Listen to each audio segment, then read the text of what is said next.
ఎప్పుడు కూడా ఏ సినిమా కూడా ఓవర్ హైప్ చేయడు ఆయన. చాలా నీట్‌గా ఆ సినిమాకి ఎంత ఉంటుందో అంతే మాట్లాడతారు. అంతే ప్రజెంట్ చేస్తారు తప్పితే ఏ రోజు కూడా ఇప్పుడు మీ అందరం కూడా చెప్తున్నా కదా! నేను ఓపెన్‌గా చెప్తున్నా కదా! మా సినిమాల మీద మేము ఎక్స్‌ట్రా ఎడ్జ్ తీసుకుంటాం. సోషల్ మీడియాలో గానీ, మామూలుగా గానీ, మాట్లాడటంలో గానీ, స్టేజ్ మీద గానీ అంతా. అది 'సర్వబాయ్‌ది' ఎంత జెన్యూన్‌గా ఉంటుందంటే తను ఎంత జెన్యూన్‌గా ఉంటాడో తన సినిమా పబ్లిసిటీ కూడా అంతే జెన్యూన్‌గా ఉంటుంది. నిజంగా ఓకే. 'శర్వాబాయ్' ఓకే. ఆ! సో, ఇంకా చెప్పాలా? చెప్దాం.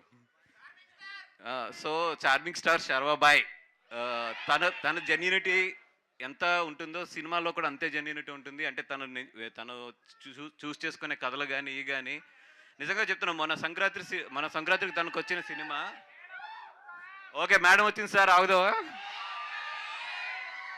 మీరు ఆపారు కాబట్టి సో బ్యూటిఫుల్ మాళవిక నేర request please join the stage and అలాగే సో జీవిత రాజశేఖర్ గారిని కూడా ఒక్క ఫోటో కోసం నాకు తెలుసు మీరు రారు అని అందుకనే బట్ ఒక పిక్చర్ కోసం yeah okay thank you Malavika join అవ్వగానే ఒక పిక్చర్ దానికంటే ముందు మనం కంటిన్యూ చేద్దామండి యా అండ్ ఈ సినిమా అదిరిపోతుంది. అందరికన్నా కూడా శర్వా గారి గురించి ఈ సినిమా బాగా ఆడాలని కోరుకుందాం.